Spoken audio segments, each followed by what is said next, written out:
Hello, everyone. Welcome back to the Becoming TV series, where we explore the deep truths and the principles that will enable you to become everything you are created to be, to do, and to have. This is your host, William Awana. So, last time we talked about the new spirit, how to essentially engender a new attitude. If you don't like the attitude you're currently displaying, if you're having issues with people, if you're having issues trying to get things done and all of that, these are things that are more likely than not revolving around the attitude that you are manifesting. So you need to be able to change your attitude if you want to get a different set of results. But how do you do that? I said at the end of last episode that it actually starts through changing your belief system. Why? Because at the bottom of your attitude, right, is your belief system. It is what you believe that essentially dovetails into the attitude that you manifest. So I want to take some time this episode to essentially break that down, and let's discuss how this works so we can begin to have a holistic understanding. So the belief system, it's very interesting, right? Because essentially who we are and what we do, the way that we think, the way that we interact with the world around us stems from what we believe. So let's take a typical example. So we all went to school, right? We started primary school or nursery school or the lower grades, wherever you schooled, and you were taught, for instance, in arithmetic that 2 plus 2 is 4. But what if all your life you believed that 2 plus 2 was 4, but by the time you were 30 or something, you actually got to discover that 2 plus 2 is actually 5. And there was this definite, unarguable, infallible proof that actually 2 plus 2 is 5 and not 4. Now you have believed that 2 plus 2 was 4 all your life.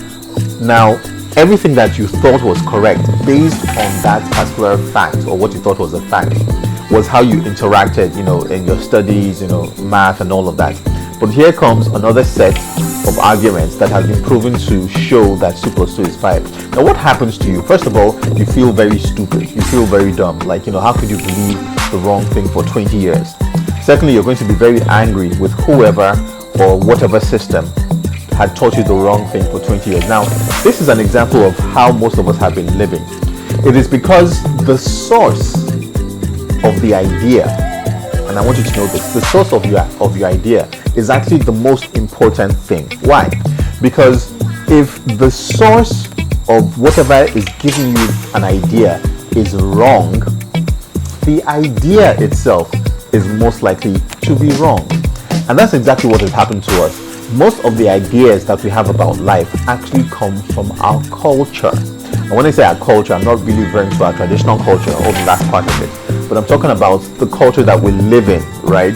Things like books, things like movies, like songs, right? The things that we believe, for instance, about love actually comes from the songs that we listen to or the movies that we watch, right? And we have this idea of, okay, love is supposed to be like this, and the man is supposed to be like this, and the lady is supposed to be like that, right? Because we have been raised on that culture through the movies and the songs and the books that we've been exposed to, right? But is that really true? So culture, right, as the basis for our belief system needs to be very carefully checked, because if whatever we believe from culture is incorrect, that means we would have developed a faulty belief system. Now, how does this work in terms of breaking it down analytically? Now, at the base of the belief system is the most fundamental thing, which is called a precept. A precept, P-R-E-C-E-P-T. Now, that word is very important because that is the base or the fundamental thing that actually gives rise to your belief system. What is a precept? A precept is actually a conjunction of two words, right? Pre, which is the prefix, it means before. Now, sept is an old word, an old Latin word that we don't tend to use anymore. Sept actually means idea or thought, right? So if you put those two together, pre, before, sept, idea or thought, it means before thought or before idea. In other words, what is the thing that actually gives rise to your main idea? In other words, what is the source of your idea? And I've said that for most of us, the source of our ideas, where we get our precepts from, is actually our culture, right? Now, when you have a precept, the next thing that develops on that is a concept, right? Now, a concept, based on our previous definition, sept means idea or thought. Con actually means one, right? It means that when your idea has become unified in thought, when it becomes one, it is now a concept. It is a solidified idea, right? From concept, we move to the basis of ideology, right? An ideology is a concept that you have thought on over time and you have now believed is true, an ideology. So when we hear people espousing the ideologies of Marxism, of capitalism, whatever it is, black nationalism, right? All these things are ideologies that actually started from precepts that developed to concept and have now become a solid belief system, a solid belief in the mind of one person or a group of people. An ideology.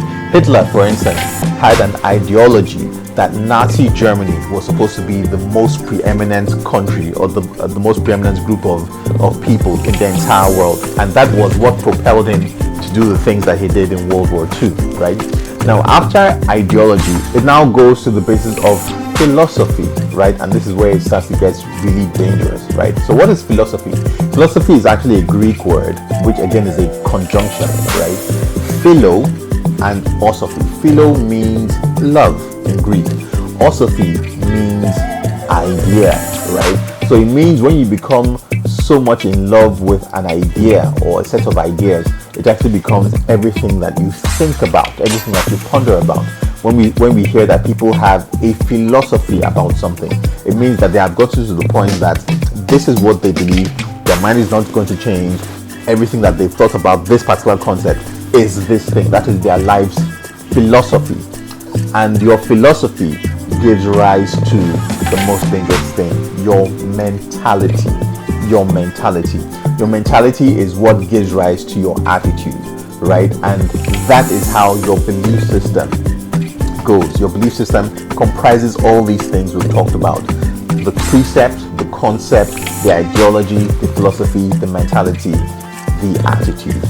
So if you're going to change your belief system, it actually starts from changing the most basic thing, the precept.